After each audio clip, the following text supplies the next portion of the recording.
પ્રાર્થનાથી શરૂઆત બાદ હું વિનંતી કરીશ આપણી ગાંધી વિચાર પ્રચાર પ્રસાર સમિતિના અધ્યક્ષા અને NSSના પ્રોગ્રામ ઓફિસર ડૉક્ટર કીર્તિબેન પંડ્યાને કે તેઓ આવેલા સર્વે મહેમાનોનું શાબ્દિક સ્વાગત કરે. ડૉક્ટર કીર્તિબેન પંડ્યા.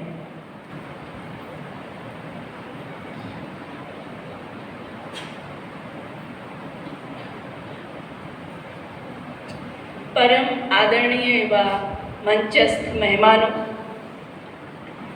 પ્રાધ્યાપકશ્રીઓ અને વાલી દીકરીઓ, આજે જ્યારે આપણે સૌ ગાંધી જયંતિના આગલે દિવસે મળી રહ્યા છીએ ત્યારે આપ સૌનું હાર્દિક સ્વાગત કરતા હું આનંદની લાગણી અનુભવું છું.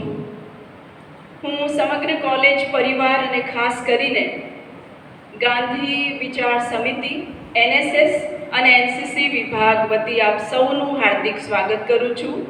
ખાસ કરીને આવેલા આપણા મહેમાનશ્રીઓનું હાર્દિક સ્વાગત કરું છું. મને કહેવું ગમશે કે દર વર્ષની જેમ આજે આપણે મહાક્વિઝનું આયોજન કરેલું છે. સાથે સાથે લાઇબ્રેરી સમિતિએ બહુ જ સુંદર એવું આયોજન કર્યું છે પુસ્તક પ્રદર્શનનું, જે ખાસ કરીને ગાંધી વિચાર દર્શાવતા ગાંધી સાહિત્યના પુસ્તકો છે. તો આપ સૌ એને ખાસ માત્ર વિહંગાવલોકન નહીં પણ ડિટેલમાં વાંચવાની પણ પછીથી કોશિશ કરજો. આ સાથે જે આયોજન છે એ બીજી તારીખનું પણ છે, પણ પ્રોગ્રામ્સ ઘણા જ બધા છે અને લાંબા છે, એટલે આપણે બાયફર્કેટ કર્યા છે.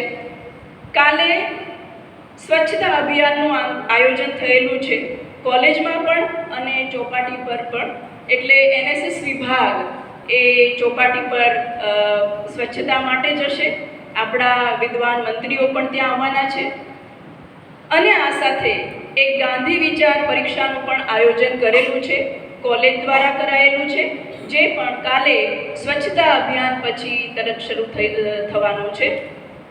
તો આવા સુંદર ત્રિવેણી સંગમ જેને કહી શકાય એવા પ્રોગ્રામમાં આપ સૌનું ફરીથી હાર્દિક સ્વાગત કરું છું.